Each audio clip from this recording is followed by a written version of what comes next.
شادی کی رات میری امی نے کہا کہ اپنے شوہر کو اپنے قریب نہ آنے دینا، نہیں تو وہ تجھے طلاق دے دے گا۔ میں نے شوہر کو قریب نہ آنے دیا۔ شوہر وجہ پوچھتا تو میں رونا دھونا مچا دیتی، لیکن وجہ نہ بتاتی۔ ایک دن شوہر کو جب اصل راز پتا چلا تو میں کسی کو منہ دکھانے کے قابل نہیں رہی، کیونکہ میرے ساتھ میں پوری برف کی مانند ٹھنڈی پڑ چکی تھی۔ سامنے بیٹھے میرے شوہر کی تیز نظریں مجھے اپنے وجود کے اندر پیوست ہوتی محسوس ہو رہی تھی۔ وہ کہنے لگا، کیا بات ہے عالیہ، کیا یہ شادی تمہاری مرضی سے نہیں ہوئی؟ میں نے لرزتی پلکوں سے اسے دیکھا تھا۔ اپنے آنسو میں ضبط کر رہی تھی۔ میرے ہونٹ بری طرح سے کپکپا رہے تھے۔ وہ بڑے سخت اور غصیلے لہجے میں مجھ سے پوچھ رہا تھا۔ میں چاہ کر بھی بول نہیں پا رہی تھی کہ اصل وجہ کیا ہے۔ اس نے دوبارہ سے مجھ سے دھاڑتے ہوئے پوچھا، عالیہ میں نے کچھ پوچھا ہے تم سے؟ اس کے اس طرح کے استفسار پر میں بری طرح سے گھبرا گئی تھی۔ میں رونے لگی، لیکن شاید سامنے والا پکا ارادہ کر چکا تھا کہ مجھ سے جواب لیے بنا بخشے گا نہیں۔ یہ رونا دھونا بند کرو اور بتاؤ مجھے انکار کی وجہ کیا ہے۔ اگر تم یہ سوچ رہی ہو کہ آج کی رات میں تمہارے 4 آنسو دیکھ کر برباد کر دوں گا تو یہ غلط فہمی اپنے دل سے نکال دو۔ یہ کہہ کر اس نے میرا سرد ہاتھ اپنے ہاتھ کی گرفت میں لیا جو بری طرح سے کپکپا رہا تھا۔ میں نے اپنا ہاتھ کھینچنے کی کوشش کی تو وہ میرے اور بھی قریب آ گیا۔ کیوں میرا امتحان لے رہی ہو؟ میری پسند کے عروسی لباس کو پہنے، خود کو میرے لیے سجائے، میرے ہی کمرے میں بیٹھی تم مجھ سے میرے صبر کا امتحان بنا کسی وجہ کے مانگو گی تو میں کیوں یہ سب کچھ تمہیں کرنے دوں گا؟ میں فرشتہ نہیں ہوں عالیہ کہ جو لڑکی میرے حق میں ہر طرح سے جائز ہو چکی ہو اسے یوں سجا سنورا بس دیکھ کر جی جلاتا رہوں۔ میں نے تو بڑی مشکل سے وقت کاٹا ہے، ہر روز تمہاری سنگت کے خواب دیکھے ہیں۔ آہستہ آہستہ ارسل کا لہجہ مخمور ہونے لگا تھا۔ وہ میرے چہرے کی جھولتی لٹ کو پکڑے بڑی وارفتگی سے مجھے دیکھ رہا تھا۔ میرا دل یوں تھا کہ دھڑکنا بھول گیا ہو۔ جتنا وہ آج بےتاب نظر آ رہا تھا میرے لیے اسے روکنا اور بھی کٹھن امتحان بنتا جا رہا تھا، لیکن میں بھی مجبور تھی۔ جو راز میری ماں نے مجھے بتایا تھا، اگر میرا وہ راز ارسل جان جاتا تو میری جان لے لیتا، مجھے طلاق دے دیتا۔ ارسل نے جیب سے رونمائی کا تحفہ نکالا تھا۔ سونے کی چین تھی جسے پہناتے ہوئے اس کی انگلیاں بے خودی سے میرے گلے پر سفر کرنے لگی تھی۔ ایک کرنٹ تھا جو میرے پورے وجود میں لگا تھا۔ میں نے جھٹ سے ان کا ہاتھ پیچھے جھٹک دیا اور خود بھی پیچھے ہٹ گئی۔ میں نے کہا، پلیز مجھے میری بات سمجھنے کی کوشش کریں ارسل، مجھے بس 1 ماہ کا وقت دے دیں۔ میں نے ملتجی لہجے میں کہا، وجہ بتاؤ مجھے، ورنہ میں زبردستی بھی تم سے اپنا حق وصول کر لوں تو مجھے کوئی سوال نہیں کرے گا۔ وہ بھی شاید ٹھان کر بیٹھے تھے کہ میری بات نہیں مانیں گے، لیکن ان کی قربت میرے لیے کون سی نئی آزمائش لانے والی تھی وہ میں جانتی تھی، لیکن میں انہیں روک نہیں سکتی تھی۔ جیسے جیسے وہ میرے قریب بڑھ رہے تھے میری حالت غیر ہونے لگی تھی۔ میں اس قدر بدحواس اور پریشان تھی وہیں بے ہوش ہو کر بیڈ پر ہی گر گئی۔ میرے کانوں میں ارسل کی آوازیں گونج رہی تھیں۔ وہ مجھے عالیہ عالیہ پکار رہے تھے، میرے بازو ہلا جلا رہے تھے۔ شاید انہیں اندازہ نہیں تھا کہ میں یوں ہوش و حواس کھو بیٹھوں گی۔ شاید میں ہوش سے غافل ہو رہی تھی، یا پھر یہ ان میڈیسن کا اثر تھا جو نکاح کے بعد اپنی والدہ کی باتیں سن کر میں نے کھائی تھی۔ میں نہیں جانتی تھی کہ جو انکشاف میری ماں نے مجھ پر کیا تھا میں چاہ کر بھی اپنے شوہر کو اپنے قریب نہیں آنے دے سکتی تھی۔ یہ بھی نہیں تھا کہ میری زندگی میں کوئی دوسرا مرد تھا، نہیں، مجھے ارسل بے حد پسند تھے۔ یہ بات بھی نہیں تھی کہ ماضی میں میرے ساتھ کوئی ایسا حادثہ پیش آیا تھا کہ مجھے اس کے راز کے کھل جانے کا ڈر تھا۔ بظاہر ایسا کچھ نہیں تھا، لیکن جو مسئلہ میرے ساتھ تھا وہ شاید ہی کسی لڑکی کے ساتھ ہو۔ بہرحال جب مجھے ہوش آیا تو میں ہاسپٹل کے کمرے میں تھی۔ میری ساس اور ارسل میرے سرہانے پریشان کھڑے تھے۔ میری ساس مجھ سے میری خیریت پوچھ رہی تھی۔ لیڈی ڈاکٹر نے کہا کہ یہ اب بالکل ٹھیک ہے، آپ انہیں گھر لے جا سکتی ہیں۔ کچھ ہی دیر میں گھر آ گئی۔ میری ساس مجھے آرام کا مشورہ دے کر میرے کمرے میں چھوڑ کر چلی گئی۔ میں اپنے بیڈ پر لیٹ گئی۔ گھر پر اب بھی ارسل کے کزنز موجود تھے۔ شادی والا گھر تھا، مہمانوں کا ہونا تو لازمی سی بات تھی۔ مجھے ان کے کزنز کی باتوں کی آوازیں آ رہی تھیں جو ارسل سے مذاق کر رہے تھے کہ ایک ہی رات میں ایسا بھی تم نے بیوی کے ساتھ کیا کر دیا کہ بیچاری بے ہوش ہی ہو گئی۔ ارے نازک سی لڑکی تھی، پیار محبت سے کام لینا چاہیے تھا۔ گو کہ لڑکوں کی بے باک زبانوں کو تو جیسے موقع مل گیا تھا۔ نہ جانے وہ لوگ کیا سمجھ رہے تھے۔ مجھے اپنے اندر شرمندگی سی محسوس ہو رہی تھی۔ میری وجہ سے ارسل سب کے سامنے خفت اٹھا رہے تھے۔ کوئی کہہ رہا تھا اب 4 دن کمرے کا رخ مت کرنا، اور کوئی میری ساس سے کہہ رہا تھا آپ خود دلہن کے پاس رہیے گا، کہیں ارسل کی شکل دیکھ کر دلہن پھر سے نہ بے ہوش ہو جائے۔ ہنسنے اور کہہ لگانے کی آوازیں مجھے اپنی ہی نظروں میں گرا رہی تھیں، لیکن میں بھی مجبور تھی۔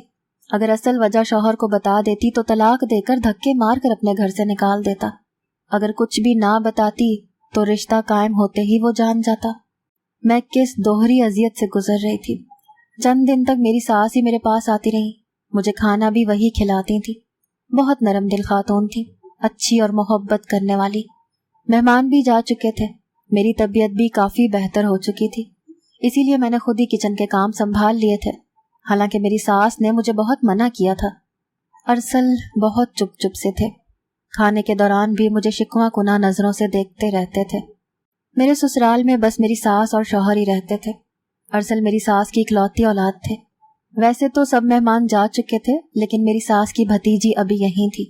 عمر میں وہ میرے ہی برابر کی تھی، اس کے BA کے پیپرز ہو چکے تھے، اسی لیے وہ مہینہ یہاں رہنے کے ارادے سے آئی تھی۔ خوبصورت بھی بہت تھی۔ جو بات مجھے کھٹکتی تھی وہ یہ تھی کہ وہ ارسل سے بہت بے تکلف تھی۔ وہ ارسل سے ہنس ہنس کر باتیں کر رہی تھی، لیکن وہ اسے بس لیے دیے ہی جواب دے رہے تھے۔ ان کی نظریں تو مجھ پر جمی ہوئی تھی، زبان سے مجھ سے کچھ نہیں کہہ رہے تھے، لیکن ان کی نظریں جو کچھ مجھ سے کہہ رہی تھیں میں جان کر بھی انجان بن گئی تھی۔ رات کو میں کچن کے کام نمٹا رہی تھی، میری ساس اپنے کمرے میں جا چکی تھی اور ان کی بھانجی بھی اپنے کمرے میں جا چکی تھی۔ ارسل آج کل ڈرائنگ روم میں ہی سو رہے تھے، کیونکہ ارسل کے چھوٹے سے فلیٹ میں بس 2 ہی کمرے تھے اور ایک ڈرائنگ روم تھا۔ میں ابھی برتن ہی دھو رہی تھی جب مجھے کسی کی بےتاب نظروں نے الجھنے پر مجبور کیا تھا۔ میں نے پلٹ کر دیکھا تو ارسل بالکل میرے پیچھے کھڑے تھے۔ کہنے لگے نیند نہیں آ رہی، سر میں درد ہے، مجھے 1 کپ چائے بنا دو عالیہ۔ میں نے چائے کی کیتلی اسٹف پر رکھ دی، مجھے لگا تھا کہ وہ چائے کا کہہ کر باہر چلے جائیں گے۔ میں کچن کے کام کے وقت دوپٹہ کچن کے دروازے پر لٹکا کر ہی کام کرتی تھی، کیونکہ اس وقت میں کچن میں اکیلی ہوتی تھی، پھر گھر پر کوئی دیور جیٹھ اور سسر بھی نہ تھے۔ لیکن ارسل یوں اچانک سے کچن میں آ جائیں گے اور میرے پاس کھڑے ہو جائیں گے مجھے اندازہ ہی نہیں تھا۔ جب میں نے انہیں یوں ٹکٹکی باندھے خود کو دیکھتے ہوئے پایا تو سبکی سی محسوس ہونے لگی، لیکن کچن کے دروازے کے پاس وہ کھڑے تھے، بالکل وہیں پر دوپٹہ بھی تھا میرا۔ میری کوشش تھی کہ جلد از جلد چائے بن جائے، لیکن مصیبت یہ تھی کہ رات 11 بجے سوئی گیس بہت ہلکی ہو جاتی تھی، 1 کپ چائے بھی 15-20 منٹ سے پہلے نہیں بنتی تھی، اور 20 منٹ یوں یہاں کھڑے ہونا میرے لیے بہت مشکل ہو رہا تھا۔ میں بار بار ارسل کی نظروں سے الجھ رہی تھی، دل کی دھڑکنیں میرے قابو سے باہر تھیں۔ عالیہ، تمہارے بال بہت لمبے اور حسین ہیں، میں نے تو آج غور کیا ہے۔ وہ 2 قدم میری جانب بڑھ چکے تھے، کچن تھا بھی چھوٹا سا، اسی لیے میرے قریب پہنچ چکے تھے۔ میں اس وقت بے حد نروس ہو رہی تھی۔ وہ بالکل میرے سامنے کھڑے ہو گئے تھے، میرے چہرے کو غور سے دیکھنے لگے۔ جانتی ہو، میں نے جب تمہیں پہلی بار اپنے دوست کی شادی پر دیکھا تھا، تمہاری مسکراہٹ سے تمہارے چہرے پر پڑنے والے ڈمپل نے میرا دل ہی مجھ سے چھین لیا تھا۔ میں جب تک اس شادی کے فنکشن میں موجود تھا میری نظریں مسلسل تم پر تھیں، بس وہیں پر اپنا دل تم پر ایسا ہارا کہ جب تک رشتہ پکا نہیں ہو گیا میرا سکون چین تو جیسے مجھ سے چھین ہی گیا تھا۔ یہ کہتے ہوئے وہ میرے اور بھی قریب آ گئے۔ میں پیچھے شیلف سے جا لگی تھی۔ ارسل پلیز پیچھے ہٹیں، مجھے اپنا دوپٹہ لینا ہے۔ میں نے اپنے ماتھے پر نمودار ہوئے پسینے کو صاف کیا تھا۔ کیوں؟ یہاں کوئی غیر ہے عالیہ جس سے تمہارا پردہ ہے؟ میاں بیوی تو ویسے بھی ایک دوسرے کا لباس ہوتے ہیں۔ اللہ نے کلام پاک میں شوہر اور بیوی کو ایک دوسرے کے لباس سے تشبیہ دی ہے۔ جانتی ہو کیوں؟ ارسل بہت نرم لہجے سے مجھے بتا رہے تھے، لیکن میری حالت پھر سے غیر ہونے لگی تھی۔ اس سے پہلے کہ وہ میرے چہرے کو اپنے ہاتھوں میں لیتے، میں نے انہیں پیچھے دھکا دیا اور کچن سے باہر نکل گئی۔ تیزی سے اپنے کمرے میں جا کر دروازہ بند کر دیا۔ میں کیسے ارسل کی بڑھتی ہوئی جسارتیں روک سکتی تھی؟ وہ اپنی جگہ جائز تھے، لیکن جس مشکل میں پھنس چکی تھی وہ میرے لیے سہانے روح بن گئی تھی۔ میں رونے لگی۔ پتھر کی تو میں بھی نہیں تھی، ایک فطری سا رشتہ تھا۔ جتنی میری محبت کے متمنی ارسل تھے میں بھی تھی، لیکن بس میری مجبوری میرے آڑے آ گئی تھی۔ اس کے بعد سے ارسل نے مجھ سے بات چیت ختم کر دی. وہ بالکل بھی میری طرف نہیں دیکھتے تھے. ایک بار ان کے آفس کے کپڑے میں پریس کرنے لگی تو انہوں نے میرے ہاتھ سے چھین لیے. کہنے لگے میرے کام کرنے کی تمہیں کوئی ضرورت نہیں ہے. یہ کہہ کر انہوں نے اپنے کپڑے اپنی خالہ کی بیٹی رابیل کو دے دیے. ناشتے کا بھی اسی سے کہنے لگے. میں بے چین سی ہو کر رہ گئی. ارسل کا رویہ شاید میرے ساتھ ٹھیک ہی تھا. وہ کب تک میرے ساتھ نرمی برت سکتے تھے؟ لیکن میری جان پر اس وقت بنائی جب میں نے رابیل کو ارسل کے آگے پیچھے گھومتے دیکھا. وہ بڑی خوشی سے دوڑ دوڑ کر ارسل کے سارے کام کر رہی تھی. حیرت مجھے یہ دیکھ کر ہوئی کہ شام کو جب ارسل آفس سے واپس آتا تھا اسی وقت رابیل نئی دلہنوں کی طرح تیار ہو کر دروازے پر کھڑی رہتی تھی. جیسے ہی ارسل اندر آتا اس کے ہاتھ سے لیپ ٹاپ کا بیگ تھام لیتی. وہ کام جو میری ذمہ داری تھی وہ بڑی خوش اسلوبی سے نبھا رہی تھی اور میرے اندر تو گویا آگ سی لگ گئی تھی. لیکن میں کیا کہہ سکتی تھی کیونکہ ارسل خود اسے اہمیت دے رہا تھا. اسے مجھ پر فوقیت دے رہا تھا. شاید اس لیے کہ جو وہ چاہتا تھا وہ میں پورا کرنے سے قاصر تھی. بات یہیں تک محدود نہیں تھی. ایک بار رات کے ٹائم میری آنکھ کھلی تو مجھے لاؤنج سے باتوں کی آوازیں آ رہی تھیں. جب میں کمرے سے باہر نکلی تو وہ دونوں ہنس ہنس کر باتیں کر رہے تھے. سامنے چائے کے 2 کپ بھی پڑے تھے. مجھے دیکھ کر رابیل کی ہنسی کو تو بریک لگ گئے لیکن ارسل بالکل بے نیاز بیٹھے تھے. وہ پھر بھی رابیل سے باتیں کرتے رہے جیسے انہیں میرے ہونے نہ ہونے کی کوئی پرواہ ہی نہ ہو. میں روتے ہوئے اپنے کمرے میں چلی گئی. میری زندگی برباد ہو رہی تھی. میرا گھر برباد ہو رہا تھا. لیکن میں شاید زندگی کے اس دوراہے پر کھڑی تھی جہاں آگے کنواں اور پیچھے کھائی تھی. اگر میں حقیقت ارسل کو بتاتی تب بھی میرا گھر برباد ہوتا اور نہ بتاتی تب بھی رابیل نامی لڑکی میری جگہ لے لیتی. عورت سب کچھ برداشت کر سکتی ہے لیکن سوکن کا دکھ نہیں. میرے اور ارسل کے بیچ جو کچھ بھی تھا میں نہیں چاہتی تھی کہ رابیل بیچ میں آئے. اسی لیے میں نے اپنی ساس سے کہا کہ رابیل کو کافی دن ہو گئے ہیں آئے ہوئے, واپس کب جائے گی؟ میری ساس کہنے لگی کہ میں بھی اسے کہہ چکی ہوں کہ اب تو تمہیں آئے ہوئے بہت دن ہو گئے ہیں, تم واپس چلی جاؤ. لیکن یہ ارسل ہے, یہ اسے منع کیے جا رہا ہے. یہ سن کر تو میرا دل جیسے کسی نے مٹھی میں لے لیا. ارسل کیوں چاہتے تھے کہ وہ یہاں سے نہ جائے؟ ایک بار میں کچن سے باہر آئی تو وہ دونوں ڈرائنگ روم میں باتیں کر رہے تھے. میں دروازے پر ہی ٹھٹک کر کھڑی ہو گئی. ان کے بیچ ہونے والی باتیں ہی کچھ ایسی تھی, میرے ہوش اڑانے کے لیے کافی تھی.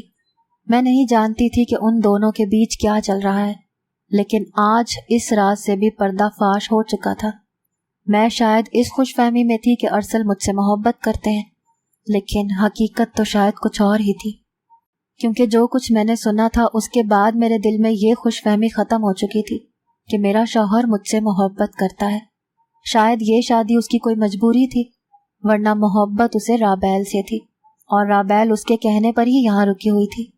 میں روتے ہوئے اپنے کمرے میں چلی گئی. رات کا کھانا بھی میں نے نہیں کھایا. میری ساس میرے پاس آئی, کہنے لگی تم کھانا کیوں نہیں کھا رہی؟ میں نے سر درد کا بہانہ بنا دیا. آدھی رات میں نے رو کر گزاری تھی. رات 2 بجے مجھے ڈرائنگ روم سے سرگوشیوں کی آوازیں آنے لگی. میں اپنے کمرے سے باہر نکلی تو ڈرائنگ روم کا دروازہ بند تھا. میں نے ڈرائنگ روم کی کھڑکی سے دیکھا تو میرے ہوش اڑ گئے. ارسل رابیل کی باہوں میں. ایک دم سے میری آنکھ کھلی. میرا تنفس بری طرح سے چل رہا تھا. میں پسینے سے شرابور ہو چکی تھی. شکر ہے کہ جو کچھ میں نے دیکھا تھا وہ ایک خواب تھا. میں اٹھ کر فوراً سے اپنے کمرے سے باہر نکلی. لاؤنج میں خاموشی کا راج تھا. میں ڈرائنگ روم میں گئی. ارسل اپنے لیپ ٹاپ پر کوئی کام کر رہے تھے. میں روتے ہوئے ان کے پاس بیٹھ گئی. وہ مجھے دیکھ کر متفکر سے ہوئے. کہنے لگے کیا بات ہے, رو کیوں رہی ہو؟ میں نے کہا ارسل آپ آج کے بعد رابیل سے بات نہیں کریں گے. میری بات پر پہلے تو وہ کچھ دیر مجھے دیکھتے رہے, پھر اپنا لیپ ٹاپ بند کر دیا. کہنے لگے کیوں نہ کروں بات؟ میں نے کہا آپ کے دل میں رابیل تھی تو مجھ سے شادی کیوں کی آپ نے؟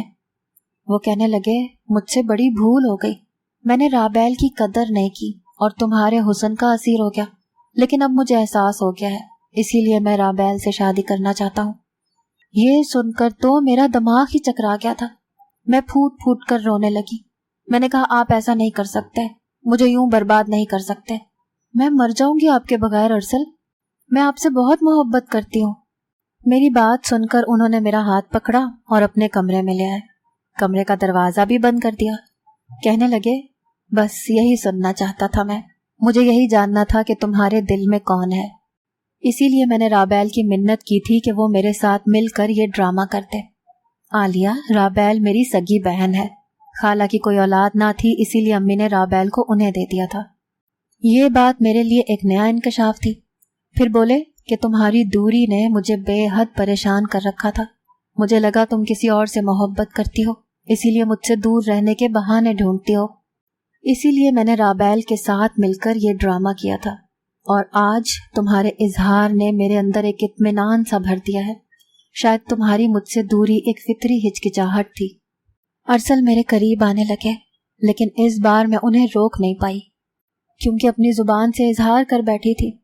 پوری رات میری خوف میں گزری تھی کہ جس دن میرا سچ ارسل کو پتہ چل گیا، وہ دن میرا اس گھر میں آخری دن ہوگا۔ بہرحال میری سنگت پا کر ارسل بے حد خوش تھے۔ کچھ دنوں بعد رابیل بھی واپس چلی گئی۔ بس میرا دل ہر وقت خوف کی زد میں رہتا تھا کہ جب میری سچائی کا علم ارسل کو ہوگا تب میرا کیا ہوگا۔ ہماری شادی کو چند ماہ گزر گئے تھے جب ایک بار میری ساس کھانے کے دوران کہنے لگی کہ ارسل، اب مجھے جلد ہی پوتے یا پوتی کی خوشخبری بھی سنا دو۔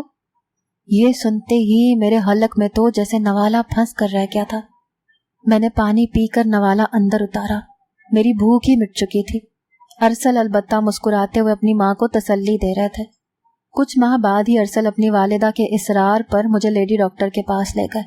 اس نے بہت سے ٹیسٹ لکھ کر دے دیے۔ میرا دل بے حد بے چین تھا، جو بھی ہو رہا تھا اچھا نہیں ہو رہا تھا۔